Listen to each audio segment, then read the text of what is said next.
Olá, bem-vindo a mais um devocional. Hoje estamos no devocional 38, 38º dia do nosso devocional. Estamos aí na reta final. Estamos a alguns dias de nós terminarmos essa jornada de autoconhecimento e de entender qual é o nosso propósito de vida. Hoje o autor traz um título que é fabuloso: Tornando-se um cristão com excelência. Tornando-se um cristão com excelência, um cidadão com excelência, um profissional com excelência, um pai, uma mãe com excelência. É isso que nós devemos trabalhar, nos aperfeiçoar, nos autoconhecer para nos tornar um ser humano de excelência. E aí o autor traz 2 versículos que diz assim: Jesus disse aos seus seguidores: Vão pelo mundo todo e contem a todos as boas novas. Assim saberemos por onde Ele quer que nós andemos. Assim todas as nações conhecerão a sua salvação. O Senhor quer que nós evangelizamos onde quer que nós fomos, onde a planta dos nossos pés brotarem, falarmos de Jesus, falarmos do nosso Pai, falarmos da nossa fé. Esse é o nosso propósito. E como fazer isso com excelência? A grande comissão é sua incumbência. Você tem uma escolha a fazer. Ou se torna um cristão com excelência, ou um cristão relapso. O que você quer se tornar? Cristãos relapsos buscam principalmente a satisfação pessoal. Eles estão salvos, mas são egoístas. Gostam de comparecer às reuniões de louvor e aos seminários edificantes. No entanto, você jamais os encontrará em uma conferência sobre missões, porque não estão interessados. As orações deles concentram-se nas próprias necessidades e em pedidos de bênçãos e de felicidade própria. É a fé do eu primeiro. Como Deus pode tornar minha vida mais confortável? Eles querem usar Deus para seus propósitos, em vez de serem usados para o propósito de Deus. Isso é muito forte, né? Quantas pessoas a gente conhece que só pensam em si próprio, que só pensam em benefício próprio e esquecem do verdadeiro propósito, da verdadeira missão neste mundo. Os cristãos com excelência, em contrapartida, sabem que foram salvos para servir e feitos para uma missão. Você foi feito para uma missão. Eles estão ávidos para receber uma missão pessoal e se entusiasmam com o privilégio de serem usados por Deus. Os cristãos com excelência são as únicas pessoas totalmente vivas neste planeta. Sua alegria, confiança e entusiasmo contagiam porque sabem que são importantes. Acordam cada manhã na expectativa de que Deus atue por meio deles de novas maneiras. Que tipo de cristão você quer ser? Responda para você. Responda no seu caderno ou pare agora e responda para você. Que tipo de cristão, de cristã você quer ser? Reflita. Deus nos convida a participar da mais magnífica, ampla, diversificada e importante causa da história, que é o reino. A história da humanidade é a história de Deus. Ele está formando sua família para a eternidade.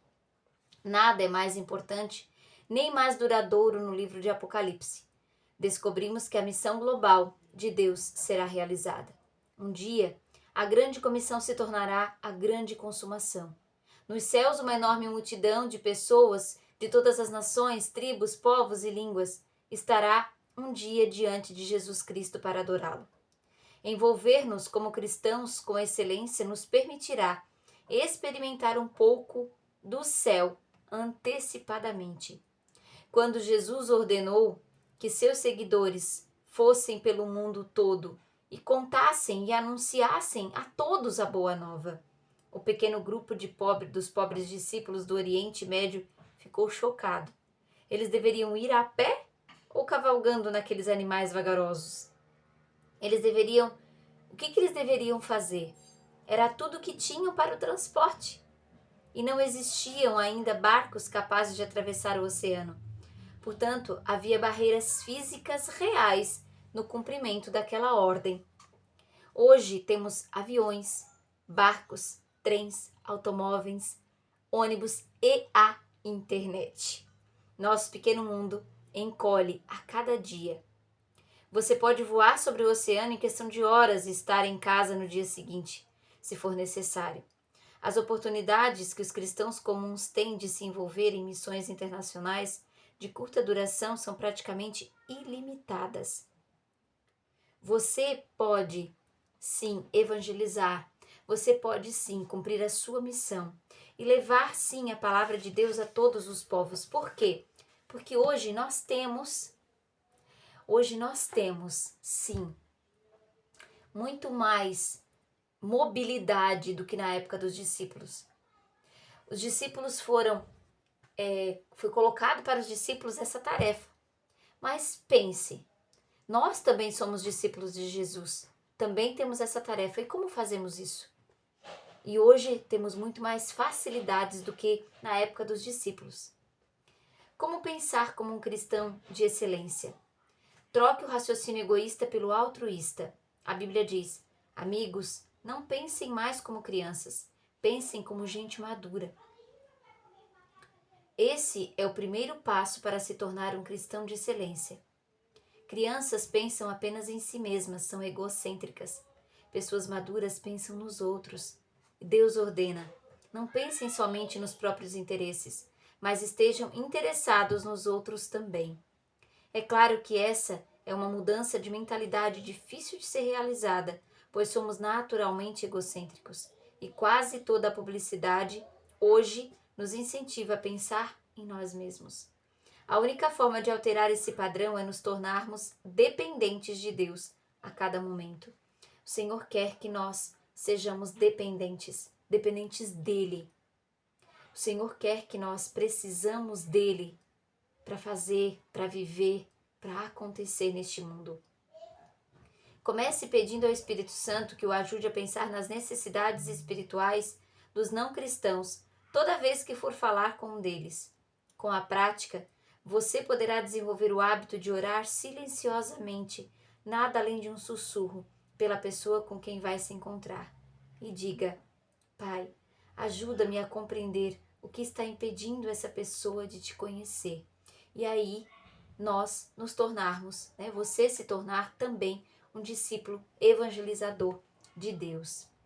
Deixe de raciocinar de forma restrita e raciocine de forma global. Como fazer isso? Deus é um Deus global. Ele sempre se preocupou com o mundo inteiro, porque Deus tanto amou o mundo desde o início e ele desejou unir em sua família membros de todas as nações que criou. A Bíblia diz: de um só homem Deus criou todas as nações que vivem na terra e decidiu quando e onde todas as nações seriam construídas. Deus fez isso tudo, para que nós o buscássemos e o alcançando o encontrássemos. Grande parte do mundo já pensa de forma global. Os maiores conglomerados de comunicação e negócios são multinacionais. Nossa vida e a vida de pessoas em outras nações estão cada vez mais entrelaçadas, à medida que compartilhamos moda, entretenimento, música, esportes e até fast food. Vivemos dias emocionantes. Atualmente existem mais cristãos que em qualquer outra época. Paulo estava certo. As mesmas boas novas que chegam até vocês estão sendo difundidas pelo mundo. Elas estão transformando vidas em toda a parte, assim como transformou a de vocês. O primeiro passo para pensar de maneira global é orando por países específicos. Comece orando pelo nosso. Nosso país precisa de oração, de muita oração. Cristãos com excelência oram pelo mundo. Consiga um atlas ou um mapa e ore pelas nações, citando o nome delas. A Bíblia diz: se você me pedir, eu lhe darei as nações. Todos os povos da terra serão seus. A oração é a ferramenta mais importante em sua missão no mundo. As pessoas podem recusar o nosso amor ou rejeitar nossas mensagens, mas não tem defesa contra a nossa oração quando fazemos a ela e quando nós somos sinceros. Quando nós estamos realmente em oração, com sinceridade. Você também deve orar pelos missionários e por todos os outros cristãos envolvidos na obra do Senhor ao redor do mundo. Paulo disse aos seus companheiros de oração: vocês também nos ajudam quando oram por nós. Outra forma de desenvolver o raciocínio global é ler ou assistir ao noticiário com olhos de quem assumiu a grande comissão. Sempre que houver mudanças ou conflitos, esteja certo de que Deus usará tais situações para atrair vidas para si. E quando você estiver assistindo a noticiários, não julgue, porque ultimamente os noticiários têm trazido muita desgraça. Então não julgue. Simplesmente assista ou leia os noticiários com o coração compassivo, tendo compaixão pelo outro, sem julgamento. A melhor maneira de começar a pensar de modo global é participar de algum projeto missionário de curto prazo ou em outro país.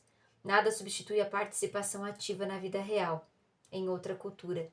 Pare de estudar e discutir sobre sua missão e comece logo a realizá-la. Desafio você a ir até o fim. Em Atos 1:8, Jesus estabelece um padrão para nosso envolvimento.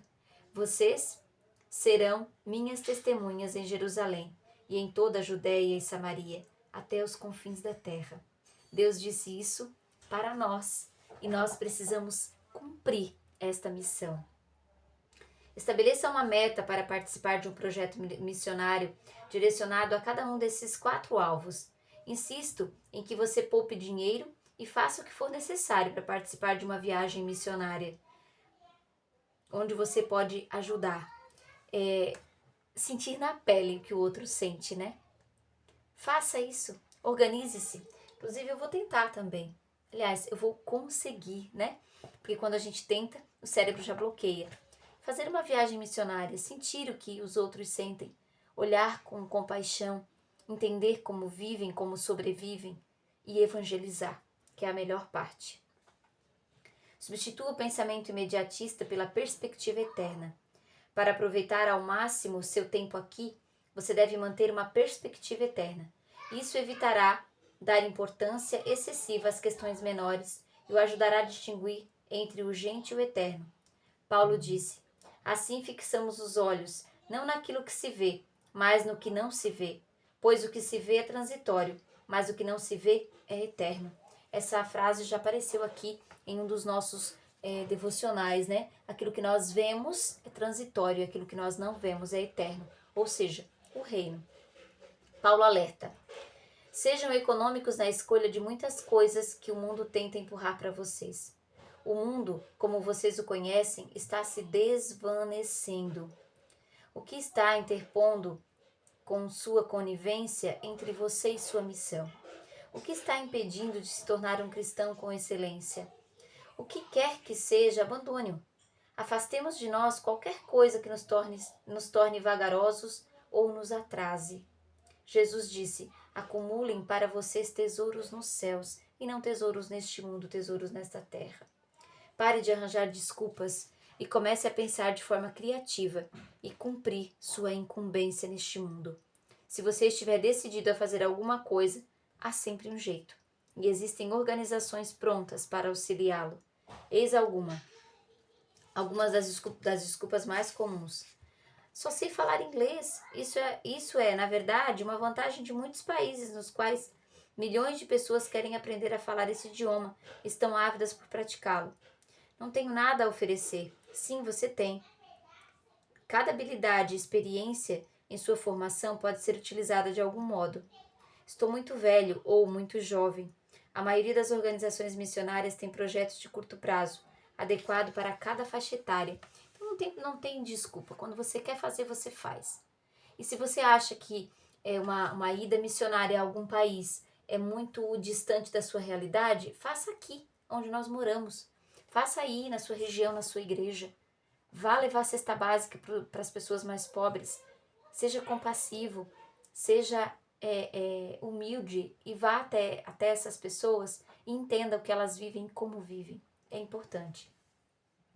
Pode ser que você acredite ser necessário um chamado especial de Deus, esteja esperando alguma sensação ou experiência sobrenatural. O Senhor, porém, já reiterou este chamado repetidas vezes. Somos todos chamados para cumprir os 5 propósitos de Deus em nossa vida: adorar, ter comunhão, tornar-se semelhante a Cristo, servir e sair em missão com Deus pelo mundo. Então, haja, cumpra a sua missão neste mundo. Seja você um cristão de excelência. E aí o autor então termina com a seguinte frase para a reflexão: a grande comissão é minha incumbência. O versículo para memorizar: assim saberemos por onde ele quer que nós andemos. Assim todas as nações conhecerão a sua salvação. Isso está em Salmo 67:2. E a pergunta para meditar é: que providências posso tomar a fim de me preparar para a experiência de uma missão de curta duração no próximo ano? Coloque como uma meta você participar de uma missão.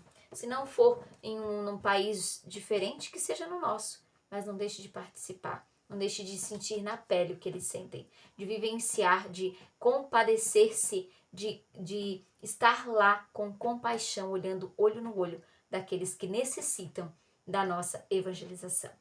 E com esta reflexão eu fico por aqui. Vejo você amanhã. Um grande abraço, Deus abençoe você grandemente.